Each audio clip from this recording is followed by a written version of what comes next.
What's up, everybody? Welcome to another episode of Showtime's Show and Tell. I'll go through it again. I'm going to show you all the little intricacies, all the little details, the things you may know, may not know. I'm going to give you even more of it. And then I'm going to tell you who's going to win and why. Today, we are previewing Morrell versus Benavidez, but listen, we got to go through some more of that card. It's a really nice card. Starting off the night is Isaac Pitbull Cruz versus Angel Fierro.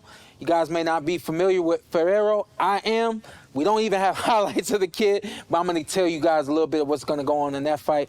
After that, we got a big co-main event. We got Fulton versus Figueroa, the rematch. A lot of people feel like this one ain't going to go the way the first one went. Starting to feel the same way. We'll go through some of the little nuances and little details, and we'll figure it out at the end. And then, of course, in the main event, David Benavidez, David Morrell, two legit monsters. One of them is actually known as a monster. Y'all know that. And that is what I believe is going to be probably the fight of the year, not just the fight of the night. Fight of the year, we're going to take you through that. And then we'll have some predictions at the end. All right, as I said before, kicking off the night, Pitbull Cruz. I think this fight versus Angel is a fight that's going to be one of those fights that hopefully gets him back into the good graces of the fans. We know he dropped his last fight against Raul Venezuela, a fight that aesthetically and stylistically was not in his best interest. I think a fight with Angel Fierro is a fight that is much more suited for the kind of style that Pitbull Cruz looks his best against. Pitbull, as you all know, is a very aggressive guy. He's all about the hooks. He's all about the overhand rights. And he's all about pushing you off of him so that he can get some more space and allow some more bombs. What he is not about is the jab. That could be a problem against Angel. Only reason being is because Angel is big for that 140-pound weight class. He is a kid coming up from 135 as well, but he was big for 135, so he's going to fit in really nicely at 140. Angel also has some power of his own, and what we know about Isaac Cruz, he is a straightforward kind of guy. He ain't coming to you on an angle. Either way, he ain't pivoting, he ain't stepping around. Everything is coming straight at Angel Fierro all night, and the worst part about that is he's not coming behind the jab, and he ain't coming in behind head movement. Pitbull Cruz is a bulldozer. He's a pit bull. We all know that. I don't think he's in trouble in this fight.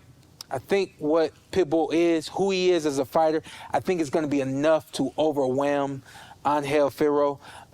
But don't count Angel out. He got some power, and he can box a little bit, but also a banger as well. So this is what we're going to see from Fierro and Pitbull all night. We're going to see a toe-to-toe match, more than likely right in the center of the ring. As we take a look at this clip right here of Pitbull, this is just Pitbull at his finest. What we see is Pitbull throwing the overhand rights, the hooks, dropping his opponent, and even swinging as his opponent's going down. That's just who Pitbull is. He's that guy that when you let him off the leash, he ain't going to stop. As we see right here, more aggression coming from Pitbull, more overhand rights, more hooks. Take a look at his feet. He's an explosive guy, but he's not good on his feet. He takes one big leap forward to get to his opponents. And when we saw against Rayo, that just wasn't enough. And this fight with Angel Fierro, on the other side of that, this guy is a fighter that you don't have to look for. Pitbull won't be looking for him at all on fight night. He'll be right there in the center of the ring, ready to go toe-to-toe, which, again, suits Pitbull's style almost perfectly. Pitbull also has the ability to hurt his opponents both to the head and to the body. So look to see Pitbull go to Fierro's body a lot on fight night. And, of course, that head is going to be right there for both these guys. You know, so I think this is going to be a good fight that gets the crowd warmed up. And because Pitbull is in the ring, the fans will already be there in their seats ready for tip-off. So this is going to be a really good fight to get the night going. I think Pitbull is going to win this fight. I think his work rate, I think his nonstop pressure, and I think those big bombs that he throws. Angel lacks defense as well. I think he'll be in line for some of those big bombs. I don't think he'll knock out Angel Fierro, but I do think that Pitbull Cruz will win a decision against Angel Fierro on fight night. Co-main event. A fight that I think had everybody on their feet, whether you were in the stands or you were even just at home. I know I was standing up. I was hyped. We got Brandon Figueroa getting back in the ring with cool boy Steph Fulton in a rematch at 126 pounds. That first fight took place at 122 pounds. This one is, life has changed, for the sake of words, for both these guys. For Brandon, he can eat a little bit more. He's fitting nicely at 126, even though I feel like he should be even at 130. He manages his weight, he gets it off, and I'll keep it real. He comes to the ring as a weight bully, 100%, and he is 100% a weight bully in this fight against Stephen Fulton. The other side of that, we know Fulton dropped a big fight over there in Japan against Inoue. We thought that fight would be much more competitive. When you have a fight like that you think is going to go one way, you think you're overlooked, you think you've got things that a lot of people don't know about you, and then what you think you have kind of just all diminishes in the number of rounds, that sits with you right here. And so we saw Cool Boy Steph get back in the ring, and we saw him have a successful win, but we saw a lot of adversity in that fight. A lot of people actually even thought that he lost that fight. The question is that Inoue defeat still sitting with him? Furthermore, is he big enough for 126 pounds? And even furthermore than that, is he big enough for Brandon Figueroa that's much bigger at 126 pounds than he was at 122 pounds the first time they fought? You know, I pulled this clip, and the reason why I pulled this clip is because I feel like this clip is going to show if Cool Boy is able to maintain the distance and the pace of this fight. This essentially is how the fight has to look in order for Cool Boy Steph Fulton to pull out another victory against a relentless Brandon Figueroa. As we take a look at Fulton using his feet, using his range and his distance, the good counter-punching ability that we know he has, good defense, can't afford to be on the ropes, especially not against a Brandon Figueroa that loves to eat guys when they're on the ropes. Can't afford to be there. He's got to be able to turn out like we see him do right there. The check hooks, the perpetual movement, jabs, counter punches. He has to be on his movement all night. The key to Cool Boy Steph's success on fight night, a lot like in the first fight, has to be his feet. He's got to be moving those feet.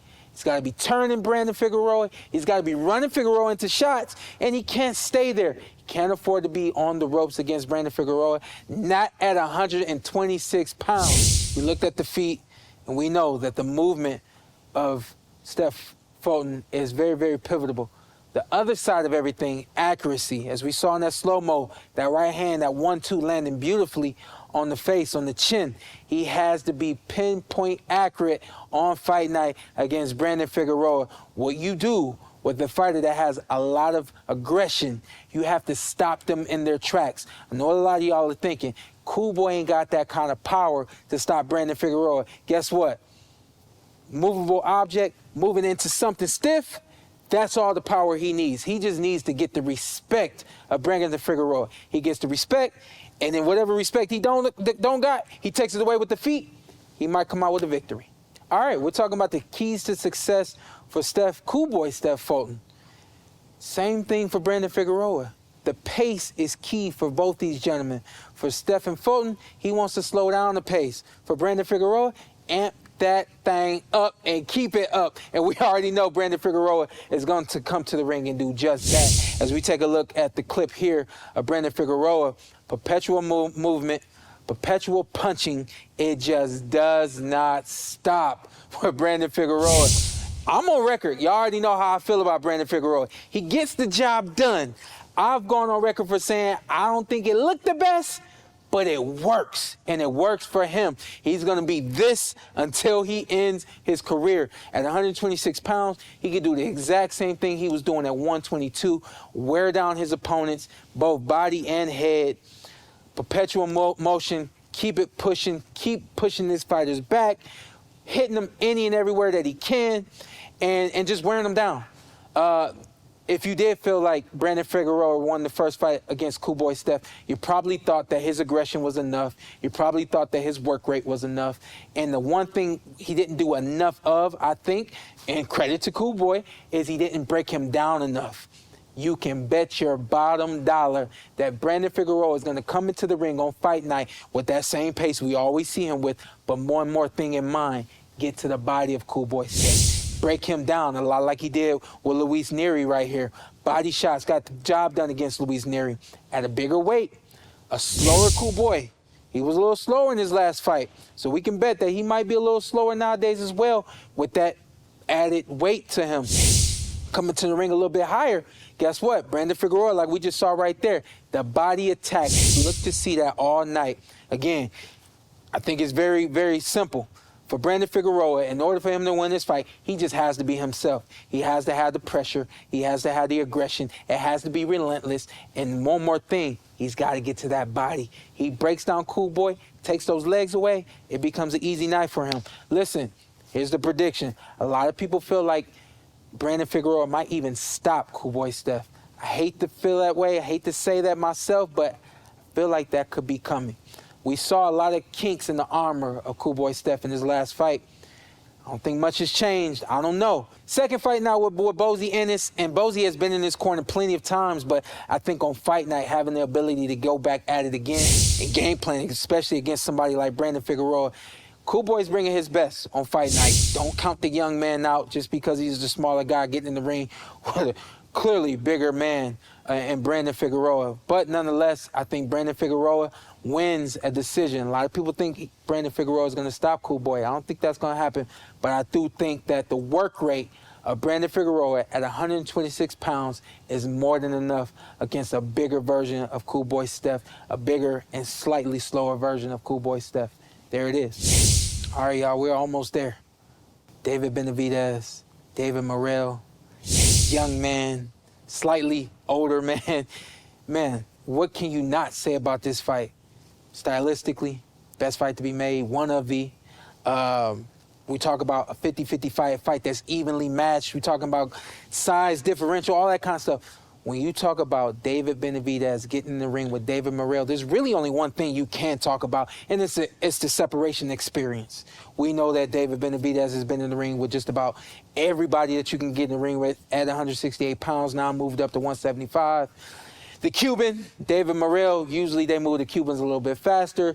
They give them a little bit more love and respect than they give us. We got to start from the bottom. He didn't have to do that. I'm not hating. I'm just saying, did he get here a little too soon? We're about to find out. Listen, the speed, I think, is almost even. The power, I think, is almost even. Even the fact that you call David Benavidez a monster. Look, when you look at clips of David Morrell, he's trying to walk everybody down as well. One thing we always talked about when it came to David Benavidez was his size differential with everybody else. David Benavidez, David Morrell, virtually the same height, virtually the same size. I think Morrell has him on the range, you know, the length of the arms, you know. So top to bottom, this is a beautiful fight for boxing. And this is my favorite part about this fight right here. Not every fight's going to be a mega fight. When a fight's not a mega fight, it doesn't mean it's not a great fight that be had, okay? This is not a mega fight, but in the boxing world, it really don't get much better than this. So we take a look at the speed of David Benavidez right there, and that's something that we all know. For his size, even at 168 pounds, now at 175 pounds, he's carrying a lot of speed.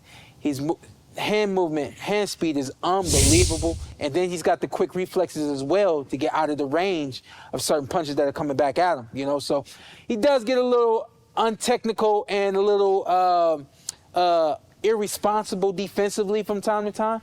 But for the most part, when you are a monster and you walking everybody down and you got the speed to do it, what else you want me to do? And I think that's what he's saying to David Morrell when they have those back and forths. It's like, you could say I walk like a Terminator. You could say, you know, I'm flat-footed and all that, but it works for me. Can you stop it? Let's take a look at David Morrell. Same thing. You know, the speed is immaculate coming from him. One thing I do feel that Benavidez may lack opposed to David Morrell is the boxing ability. We don't see true boxing ability coming from David Benavidez, but when it's David Morrell, we see top to bottom that this man can get down with both the hands and the feet. Cuban, he's a dancer. He can get around you. He can go left, he can go right, he can go in, he can go out. He comes at you in all different ways. David Morrell has the footwork, has the technical boxing ability to get with a David Benavidez that has more experience than him. The thing we can't overlook when we're talking about a David Morrell who lacks the kind of experience that we would expect going into the ring with David Benavidez is the fact that this young man is a southpaw, okay? He's going to use that southpaw to the best of his ability. He's going to use that thing in ways that not very many southpaws can do. The thing that David Morrell is really going to want to do, though, is slow down the pace of David Benavidez. We already know that Benavidez wants to meet you in the center of the ring, and from there, he wants to push you back.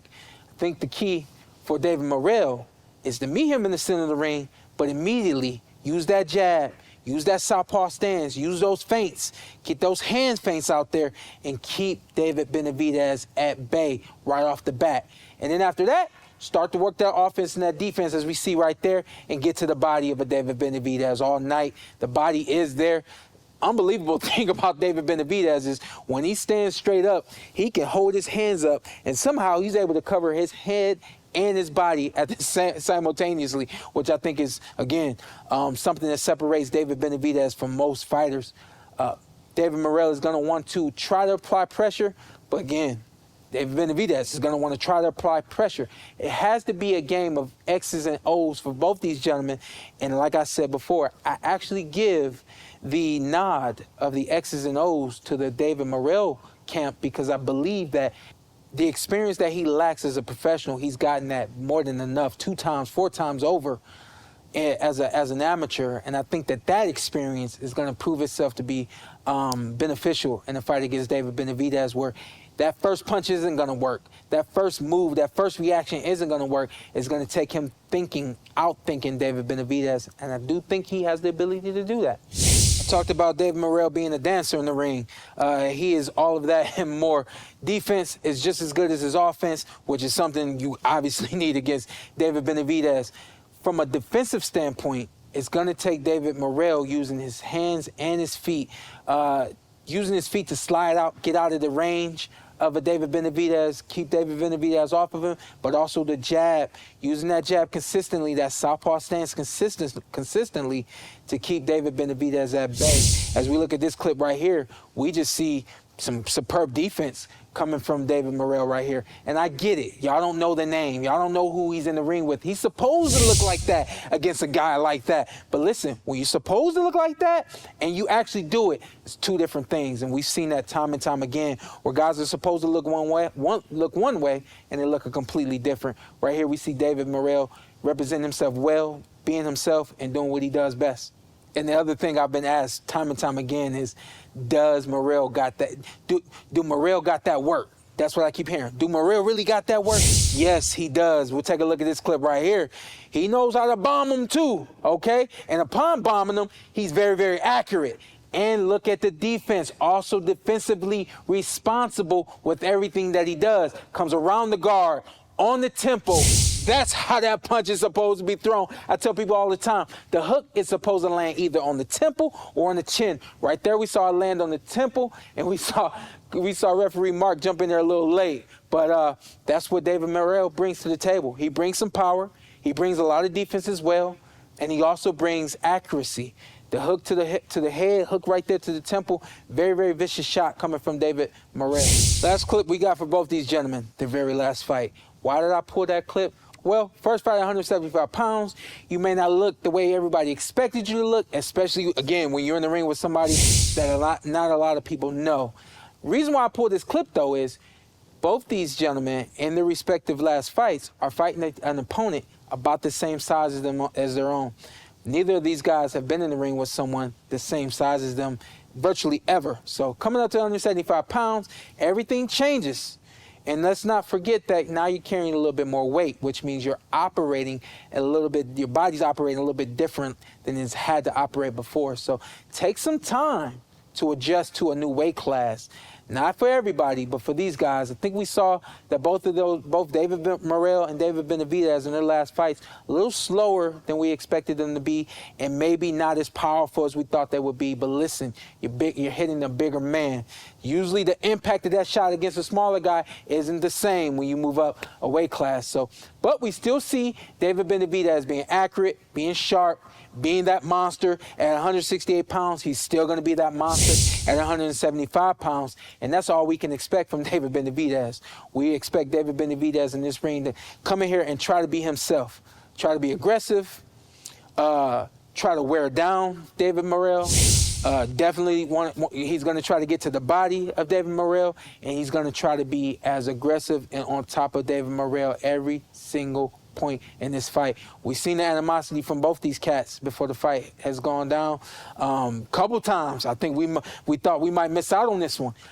We almost there. And I expect these guys to get in the ring. I expect David Benavidez to try to be himself. And we'll see what David Morrell can do to stop the monster from being the monster. Let's take a look at David Morrell real quick in his last fight. Same thing with David Morrell. Everybody's saying, oh, he didn't look the same. Oh, his power didn't carry over. It's not it at all. First of all, he's fighting a pretty good boxer with a lot of experience that wasn't willing to stand there and exchange. We're not going to get that on Fight Night with David Benavidez and David Morrell. But just for the sake of, I want to take a look at Morrell's last fight, take a look at why that fight ultimately ended up looking the way that it did. He had a fighter that was moving away from him. Benavidez ain't going to do that. Get that 100%. But just for the sake of, I want to take a look at just simply how David Morrell looked on Fight Night at 175 pounds. He too looked sharp to me, looked fast, looked pinpoint accurate. He looked like himself just against a bigger man. And I think that ultimately is where this fight for me, once you get past the X's and O's, once you get past who's faster, who's stronger, and all those sorts of things, well, who can stand up to the biggest punch? You know, and I think that's going to be the biggest question of the night that will be answered is who truly is the bigger, better fighter on Fight Night, which, of course, is what we always look forward to anyway. All right, there it is, y'all. I got to be honest, not the best clips. I didn't want to pull what this fight is not going to look like. Okay, so I didn't want to pull clips of David Benavidez beating somebody down. I really don't think he's going to beat down David Morrell.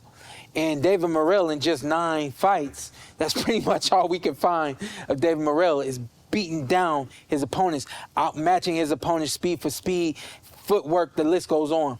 Listen, when it comes to the speed of this fight, let's take a look at it. I think it's 50-50. Both these guys have 1-punch speed. Both these guys have 3-4-punch speed, okay? Let's talk about the feet. Yeah, flat-footed David Benavidez, he's going to be flat-footed.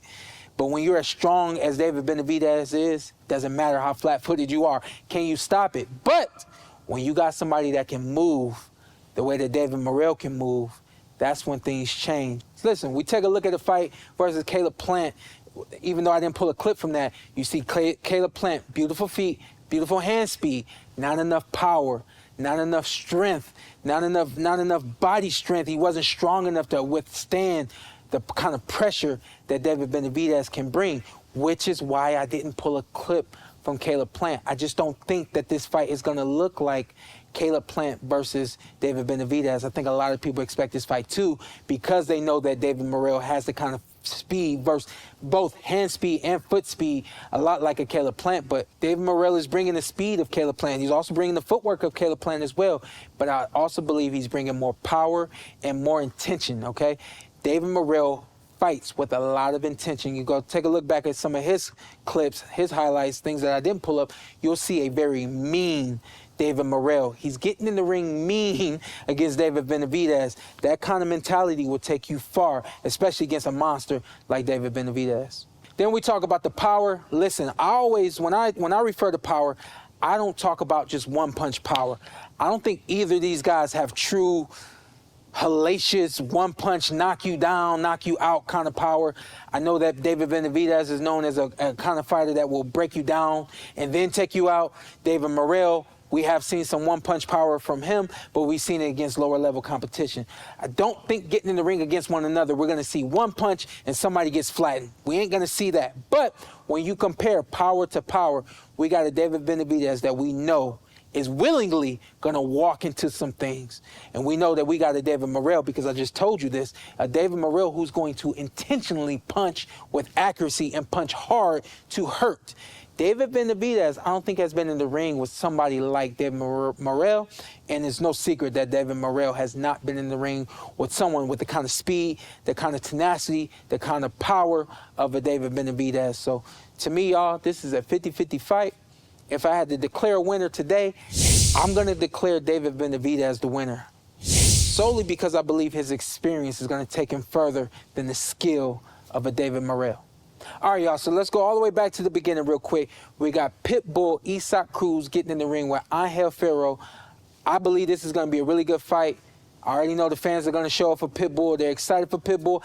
I think this is a fight that's going to get Pitbull back on the track that he was on before he was in the ring with Rayo Valenzuela. I expect Pitbull's work rate and his tenacity to take him over and win this fight against Antt Fierro. Listen, no surprises. If Fierro hits him with something hard that y'all ain't never seen Pitbull get hit with. We know Pitbull got a neck. We know he got a chin. We know he got a head. It can be hurt. I don't know. I'm not saying Angel is the guy, but if he is the guy, y'all heard it here first, all right? And then we'll fast forward real quick. Brandon Figueroa getting in the ring with Cool Boy Steph. Fulton again, rematch. Super excited about this one at 126 pounds now. I just don't think Brandon Figueroa is willing to be denied on fight night. I think he's going to come to the ring with the kind of pressure, the kind of work rate that is going to be too much for a smaller Cool Boy Steph at 126 pounds. I hate to say this, and I keep it real with y'all, I hope I'm wrong, but I think Brandon Figueroa wins this fight, this rematch against Cool Boy Steph in a decision. We'll see what happens. Then, of course, we move forward. We got the main event. David Benavidez, David Morrell, 50-50 fight on all cylinders. There's no way you can't tell me this is a 50-50 fight. And I tell you all the time, ask me after the first round who's going to win the fight, and I'll tell you. With this one right here, ask me after the 5th round, ask me after the 6th round, and I might be able to tell you. I think that both these guys are going to make adjustments, really subtle adjustments. I think both these guys are 100% game to dish it out and to take whatever the other one is given. While it's 50-50 for y'all, I say David Benavidez. Been saying it for 4 years, y'all. The PorterWay Podcast has been here for 4 years now. Every single year, I say we're going to get bigger and better. This is the next step. Showtime, show and tell. Basically, we break down the fight footage. We'll tell you who's going to win the fight and why. This is the 2nd edition of it right here. You guys should like, subscribe, tell a friend to take a look at this preview before they go bet on the fight. And when you bet on the fight, make sure you do it with DraftKings. This is the PorterWay. Ladies and gentlemen, from the Microsoft Theater here in downtown Los Angeles, brought to you by Shawn Porter Promotions.